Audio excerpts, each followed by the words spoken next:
of what I do is I talk about entrepreneurship, not just as a job, but you have to turn it around and start looking at it as a way of life.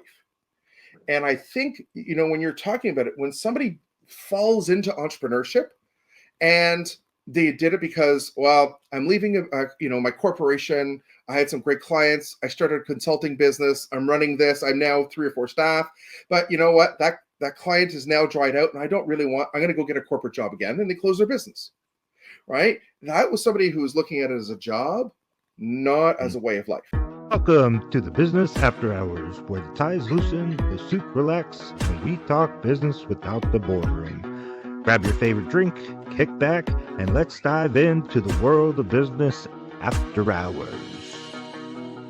All righty, welcome back to another episode of the Business After Hours podcast. Here with my co-host Jared and our guest Antoine. How are you guys doing today? Doing well, thanks. Good. We got Easter, ready for it? Yes, happy Good Friday to those that celebrate. And hope you guys have a great weekend this weekend, of course. So why don't you get off start and tell us a little bit about yourself? Sure. So I have been an entrepreneur for over 25 years. I've owned my own businesses and started practicing. I actually discovered entrepreneurship when I was a kid and kind of just stuck with me ever since. I primarily operate in the fields of coaching, training, development, more of that side. I did do a little bit of a hiatus where I tried not-for-profit. I tried working for government and realized that being in my own practice was the best thing for me. Okay. And right now, my big concentration is helping small business owners and entrepreneurs really focus in on one of the key aspects that we don't usually talk about, which is the human capital. And so we talk a lot about how to bring in HR, how do you hire, but really that whole kind of of how do you start talking about all the people that are involved in your business is kind of what I do. I'm involved in entrepreneurship for me, both from the aspiring to the people who've been in business for quite a few years, and really been focusing on trying to change our entrepreneurial landscape. So glad to be on the podcast and have the opportunity to just talk about it and see how it can be useful to your community. Absolutely. What made you get into to that coaching mentor aspect? And I actually kind of fell into it. I would say I was a participant that went through a lot of programs when I was, especially in my 20s. I participated into an incubator program and launching just so that I could really get those tools.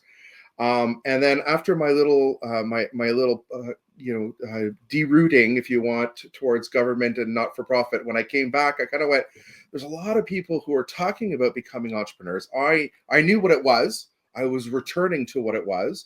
And so I was like, well, how do I help others? And I became a mentor. Through there, it was just more, hey, you have a voice. And I was asked to come in and just start becoming advisor. So they were like, hey, can we contract you? From there, it became bigger mandates, more centers, and then built my own practice. I have my own approach, right? So that kind of, 15 years later, that's kind of how it's kind of gone about. Still do my mentorship, still do that, but that's how I got involved. With this whole mentorship and everything, like what kind of client is the ideal one, or what's something that like a client recognizes that they should reach out to you for? Probably the first one is growth minded. And so I want to learn more about me and about my team, and I'm willing to do some introspection. And so if a client is thinking, I'm looking for a secret sauce, a special formula, give me the 10 steps, right? And I'll implement that, but I won't change my ways. My team won't change their ways. I'm not the right business coach. And a lot of the people that I work with aren't the right coaches. I know people who can do it. I think for me, it's about that person who's going, hey, things aren't going exactly where I want to go, and I'm going to start with me. And I love saying, like, the entrepreneur is the center, the business owner, the founder, however you want to talk about it, is the center of their business. Right. And they have to know themselves and what they're bringing. And so if that person is willing to be open, to explore, to be challenged, to grow, to be uncomfortable, that's a great person that fits well. Yeah, that's really, and even in the programs that I do, people who choose to participate in a program versus being mandated. It's the reason I don't teach at a community college, even though I've been asked. Like those standards courses that you need to attend, and everybody checks their boxes, and Right. half of them are just kind of doing it because they have to, right? Hmm. To me, it's you're going to choose to spend a day or 2 days or 3 days or an hour with me. That's where we have a bigger impact, at least on my end. Sure. Sure. Now, how do people find you, or do you find them to obviously grow not only your business but to also help others? Like, do you have a qualification that you stick to, that you only stick to certain people and certain drives and whatnot? It's a great question because, and I'm actually working with my own coach right now in terms of how, I'm trying to look, I'm in a growth stage. So now it's like, how do we change that? Right. And a lot of it is through referrals. It's a champion. So if I'm working with an entrepreneurship center and they know how I address things, they have a client that's coming in and they want more. Usually, I get the referrals through them, and they're going, "Hey, Antoine's are great." The other one is usually somebody that I worked with, and Okay. a couple of years ago, they're like, "I'm still thinking about what he told me 2 years ago." Right. Finally, getting what he said. Like that's usually what I hear is like, I just lived three things that went, oh, that is Uh, what we were talking about. Now I get it. No. Do you have like something that keeps you in front of those previous, potential clients, or that you've talked to, say, 2 years ago? Are you nurturing that, or are you just letting them be and then they come to you? That's at this point, a lot of it is a check-in. Part of what I try to do is how do I help somebody so that I become obsolete? That's just my approach. And so in my approach, it's like I'm not setting up a system where you're dependent on me. I believe that we have to be as a coach, as a consultant, I have to be useful by coming in and saying, at a certain point, you don't need me anymore. And then you might find a new challenge, and I might come in for a different mandate. But usually it's not the same mandate. Mm. Now, if that person is still growing, they're changing, they're pushing themselves, and they want to keep going, those are the longer term mandates that I have with like business owners that are like, okay, I'm not there yet, Antoine. How do we keep pushing this year?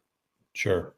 That's a good Do point. you have a common mandate that you see as a common issue with the amount of entrepreneurs that you've been dealing with? Yeah, when it comes to aspiring entrepreneurs, probably one of the biggest ones is changing the mindset of how you approach entrepreneurship. A lot of people that I see, especially when I'm advising or working on entrepreneurship centers, it's like, I can't find a job. I hate my boss, right? I don't want to have a commute. I hate putting money into somebody else's pocket. So Yeah. now it's time for me to be the business owner. And I'm like, okay, but why? I get that those are the symptoms. Now, do you really want the lifestyle? And so part of what I do is I talk about entrepreneurship, not just as a job, but you have to turn it around and start looking at it as a way of life.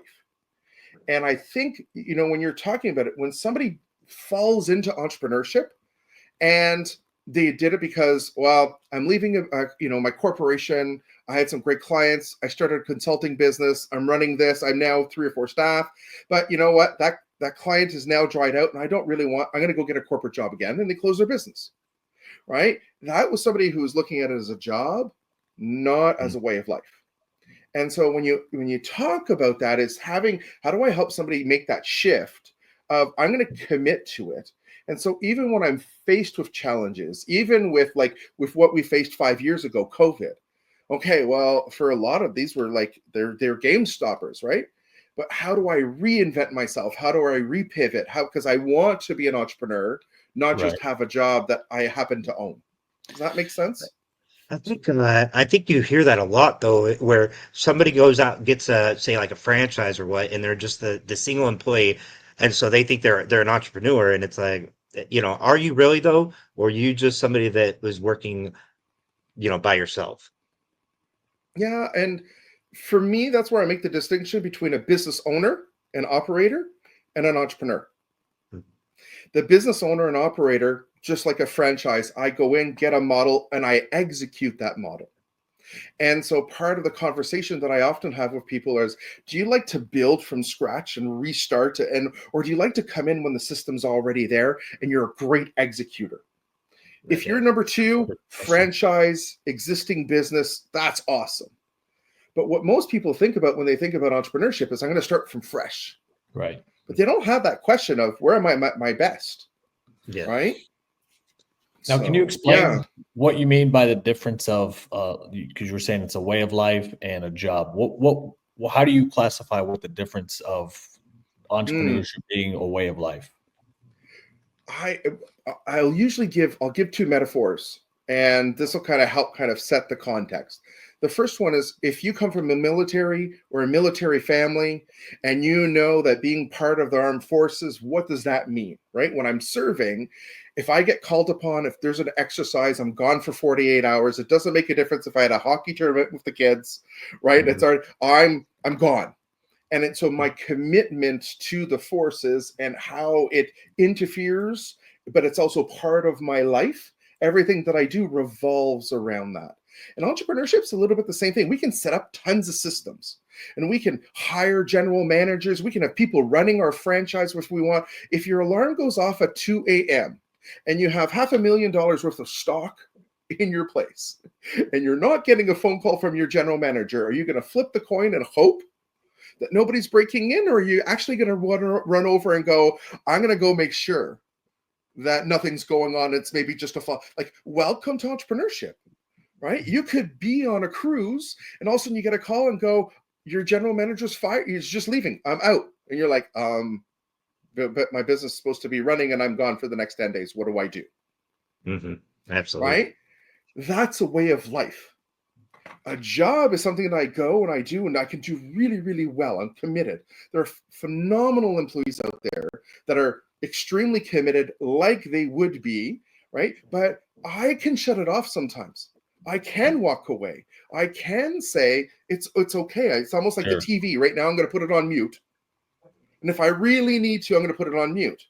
Well, when I tore my Achilles tendon, and I'm the only trainer, and I'm doing live trainings pre-COVID, right? Because nobody was really doing virtual, right? A lot of my clients weren't doing that. Now I'm going to call on my clients and go, hey, for the next 6 weeks, I can't stand. I can't even put my foot down. So my business, I either replace myself, which at the time I learned, I was not charging enough to replace myself with the same quality of deliverables.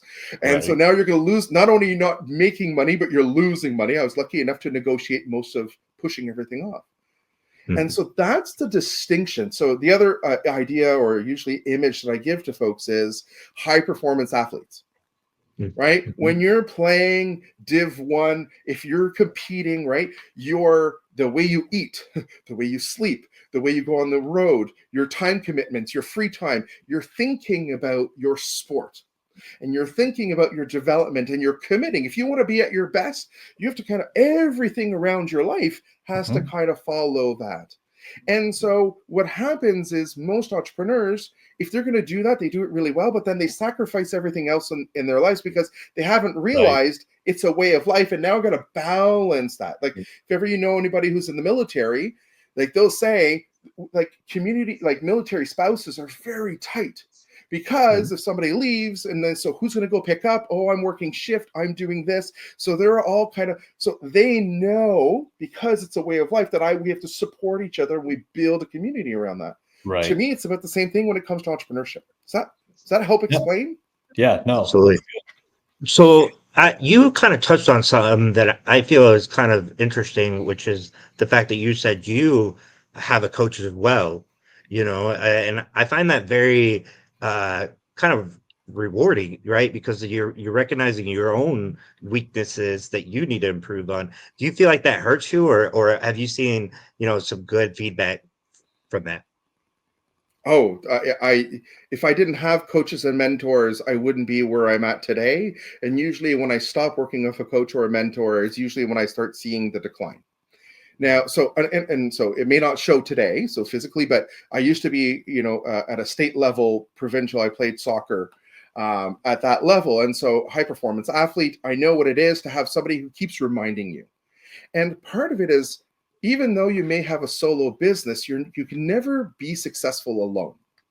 And I think that's an important part to say is like, you are never going to do everything alone. You need, hey, at a basic, you need an accountant to deal with the IRS, right? You need a lawyer to help you draw. You can try to do them yourselves, but usually it might be right. So you're even if you're a solopreneur, you need to be surrounded. The flip side is I also want to practice what I preach. So if I'm consulting and I'm coaching and I want to be better, I can't do that alone. There's things that I don't see. There's exercises I don't know. There's new perspectives. And like, that's even, I work with my psychologist as well. So like my coach is about a very specific deliverable. We're in a growth phase. We're looking at bringing in new products and services. Where are we going? Does this make sense in terms of an investment? The other part is my psychologist also helps me in terms of how am I doing as a dad? How am I doing as a husband? How am I taking care of myself? Right? Am I asking the right questions when I'm dealing with, a business partner? Am I saying the right things? So the more we can bring in those people, the stronger we become. And it's funny because, Jared, to your point, when we think about all of the people that surround our best athletes. They all talk to sports psychologists. They all have physiotherapists, occupational therapists. They have, strengths training, agility training. They have systems coaches. It's funny, we don't question that. But when it comes to business, we're like, oh yeah, I can handle it by myself. Yeah. And you're like, well, if you want to be at your best, why wouldn't you learn from the best? Right. Really good point. It's true. Now, have you ever met with somebody and been like, you should probably be a worker, not an entrepreneur? Oh, tons of times. How do you approach that? And what are signs too, just to add on to that question, what are signs that you spot that maybe people can spot in themselves of like, okay, entrepreneurship isn't for me? The need for security. I think that's one of the big ones for me.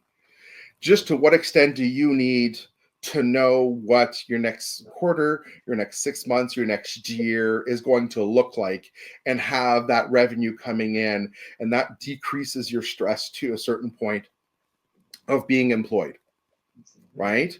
And I have a great colleague who said she made the transition from large corporate and just launched her own practice. And as we were talking, right, she's like, oh, Antoine, I've been hearing you speak about entrepreneurship and having your own practice for years. And now I'm doing it. And it was interesting because she said, I just realized I'm never going to be unemployed. What I might be is underemployed as a business owner.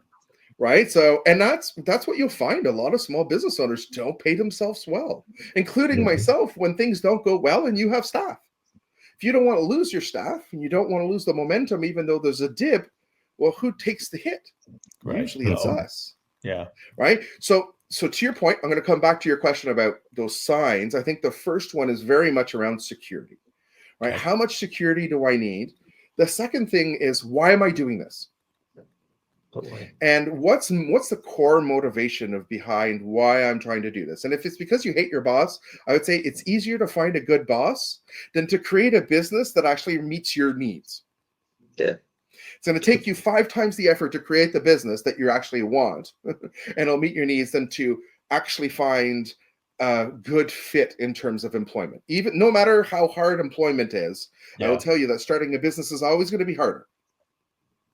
Now, if you want to live that journey, phenomenal, right? But now it's about that kind of, I'm desperate. And so now the other big part or the flag for me is, how far do I go? Do I know what my line in the sand is, where I'm moving up and I know, and all of a sudden I hit that line and I'm like, if I cross that big toe over it, I got to call it quits for now. I got to reset and restart. Yep. Right. And a lot of people are like, oh, I'm going to go, like, this is the conversation, right? I'm married. I have a little one. So I'm okay having to restart. I have to have that conversation with my spouse about, are we okay with me losing the house if ever things really go bust? And if I want to stay married, the answer is no. And so how I do my business, right, comes into play in terms of having that conversation. So when somebody's going off and going, I'm going to forget about what everybody's telling me, and I'm just going to go, I applaud that. Are you okay with the end result? And if you are today, not a problem. How do I do that? A lot of times it's asking those challenging questions and letting it sit.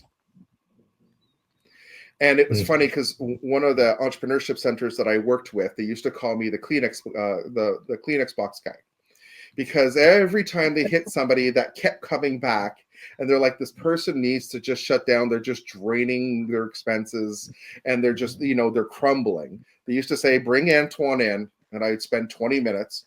And part of the questions is like, hey, like I'll say to somebody, they're like, oh yeah, we're losing money, but I'm helping people. I'm like, great. So you are now a charity. I have no problem that you create a business and you're going to lose money because you want to help your community. And I'm like, great. So shift how you talk about it. You're a charity. And they're like, oh no, I need this. I'm like, no. Because right now you're not generating enough for you to live, and you're about to lose your house. Right. So what do you want? Is it a business or a charity? Because right now you're thinking like a business, but you're acting like a charity, which means that you're draining and you're not being attentive to what's happening. And those are the type of approaches, right, that through the conversation I'm able to have. No, that's good. And solid advice too. I mean, and I'm sure it's hard to tell somebody, look, this thing really ain't for you, and you should probably get a corporate job. I'm sure that's not an easy conversation to have, I would assume. No, part of it is just helping them. Again, are you in a growth mindset? And so the question is, if I were to explore the corporate mindset, if I were to explore the corporate world, can I get what I'm looking for there? Can I have conversations? Can I find it? Can those things occur? And that's a lot of times what I hear from people is, oh, actually, I just found it 4 times, Antoine, in the last week. I've talked to 4 people and there's 4 opportunities here. And it's not where I think I'm worth, but I'm actually paying myself double. Right now I'm making $35,000 a year after all expenses, and this job's willing to pay me 70. I know I'm worth 125 or 150, but it's already double what I'm paying myself. And I'm like, okay, but how long have you been paying yourself that? And should it be time for you to pull the plug? And if it isn't, how long are you going to keep going? Is this acceptable? Yeah, I agree. And so it's never an easy conversation, but I think if we're able to do that, I think we would have less people starting businesses, and I think we'd change our stats a little, right? All of what I call like the I hope one day I'll have a business. And so I'm going to register a business. I'm going to create it. And then I just realized how much work. Holy geez, I got to think about marketing. I got to think about sales. I got to be operating. I just want to build, I love woodworkers. I just want to do, cutting boards, and I'm great. Right. I love working with exotic woods. I'm like, fantastic. So by the time, let's just try to do a 50% markup on your wood. Oh, nobody will buy the cutting board at that price. I'm like, then how's that a business? Yep. And they're like, no, that's and I can see the value of obviously coaches like yourself, and because one, you're not associated with the business, so you don't have the emotional ties to the business. So if you're ethical in your own way approach, then having those conversations is probably a little bit easier. I'm sure it's still hard to crush somebody's dreams, obviously, but it's got to make it a little easier because you're not emotionally tied to it. And you're able to be a little bit more, I don't want to say use the word brash, but like a little bit more direct with your words as far as being honest and truthful with them. Yes. Yeah. And the biggest challenge, if anybody's doing this, right, is how do I create that culture of respect and trust right off the bat? I can't go in and do that right off the bat. Right. Can't go in and go, you're being in. I'd love to. Sometimes I'm like, wow, we're going to spend 45 minutes until I'd love to just say that this is such a most stupidest thing I've ever heard. But, 2 inventors that were looking for $100 million of investment. They'd never run a business, and they just finished their PhDs. And I'm like, guys, because we're going to be the next thing. And I'm like, dude, it's like, I appreciate your ambition and I don't want to quash it. Right. 5 years later, they're still looking. They haven't done anything with it.